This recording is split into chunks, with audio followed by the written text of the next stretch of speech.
उन्होंने तो शोक संदेश लिख दिया था। 2014 के बाद वह एक साफ कड़ा शोक पत्र था जो प्रकाशित हो चुका था, और फिर एक आत्मसंतुष्ट निश्चयात्मकता के साथ 2019 के बाद फिर से प्रकाशित हुआ। सत्ता का अनिच्छुक राजकुमार, असफल वंशज, भारतीय राजनीति का मजाक। हर प्राइम टाइम पैनल, हर अखबार का कॉलम, सोशल मीडिया का हर कोना उसी फैसले को दोहरा रहा था, पतन। और कुछ समय के लिए वे सही थे।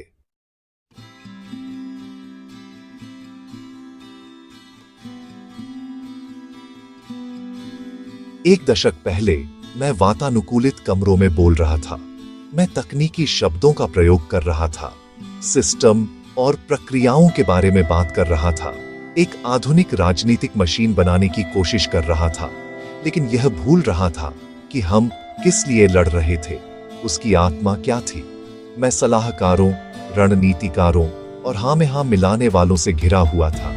मैं दिल्ली में था, जो ग्रेनाइट और सत्ता का शहर है, और मैं मिट्टी से, पसीने से, आम भारतीय के सीधे सीधे दिल तोड़ देने वाले संघर्ष से संपर्क खो रहा था। हार केवल बोर्ड पर संख्याएं नहीं थीं, वे एक गहरी व्यक्तिगत विफलता थी। अमेठी हारना, मेरा घर, मेरे परिवार की विरासत, यह वह क्षण था जब मेरे पैरों के नीचे की जमीन खिसक गई। यह वह क्षण था जब वंशवाद का ठप्पा एक कवच नहीं बल्कि एक जंजीर बन गया।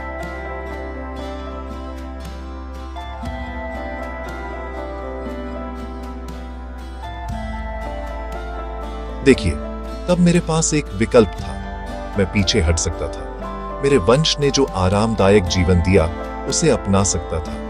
मैं एक हाशिए का पात्र बनकर रह सकता था, एक पुरानी पारिवारिक गाथा में एक दुखद नायक। लेकिन भीतर कुछ ऐसा था, एक चिंगारी जो मेरी दादी ने जलाई थी, एक दृढ़ संकल्प जिसके लिए मेरे पिता जिए और मरे। वह बोला, नहीं, हार एक दर्पण है। ये आपको अपना सबसे बुरा रूप देखने के लिए मजबूर करती है, वह रूप जो दुनिया देखती है और आपसे पूछती है, क्या मैं यही हूं? मेरा जवाब था, चलना।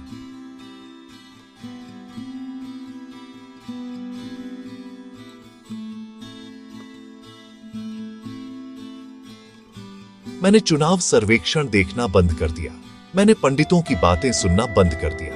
मैंने लोगों की बातें सुनना शुरू कर दिया।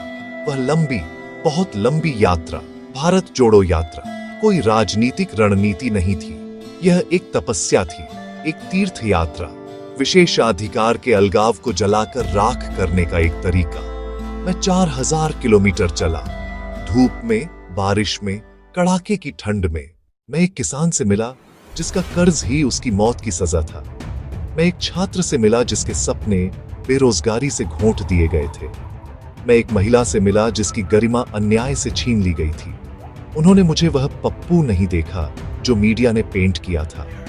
उन्होंने एक ऐसे व्यक्ति को देखा जो चल रहा था, सुन रहा था और उनके दर्द को बांट रहा था। उन्हें बड़े भाषण नहीं चाहिए थे।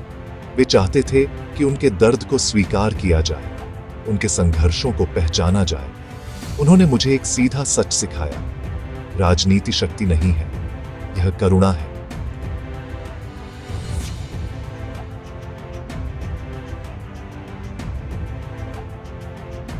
उस यात्रा ने सब कुछ बदल दिया। इसने उस लेंस को बदल दिया जिससे मैं भारत को देखता हूं। ये वापसी की शुरुआत थी। सुप्रीम कोर्ट ने मेरी सदस्यता बहाल की, लेकिन लोगों ने मेरा विश्वास बहाल किया।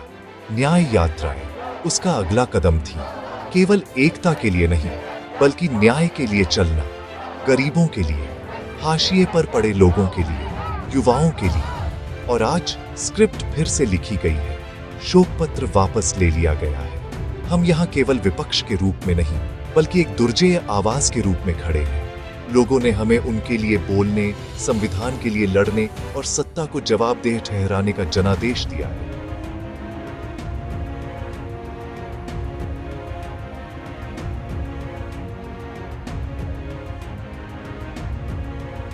आपके लोकसभा में विपक्ष के नेता के रूप में मैं बदलाव के लिए वोट देने वाले 25 करोड़ लोगों के हर वादे, हर फुसफुसाहट वाली उम्मीद का बोझ उठाता हूं।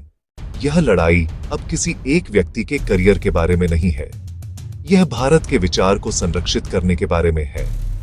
यह सुनिश्चित करने के बारे में है कि अर्थव्यवस्था केवल 2 या 3 अरबपतियों के लिए नहीं, बल्कि छोटे व्यवसायी के लिए काम करे। यह हमारी लोकतांत्रिक संस्थाओं को उन लोगों से बचाने के बारे में है जो उन्हें हथियाना चाहते हैं। ये डर के खिलाफ, नफरत के खिलाफ और बेलगाम सत्ता के अहंकार के खिलाफ एक लड़ाई है। उन्होंने इसे मेरा पतन कहा। मैं इसे अपनी सबसे बड़ी शिक्षा कहता हूं। मैं अब अनिच्छुक राजकुमार नहीं हूं। मैं एक ऐसा नागरिक हूं जिसने अपने देश की लंबाई नापी है, जिसने इसकी धड़कन सुनी है और जो लड़ने के लिए तैयार है, क्रोध से नहीं बल्कि उस सरल एकजुट करने वाली सच्चाई की शक्ति से। हम भारत के लोग ही भारत की असली ताकत हैं।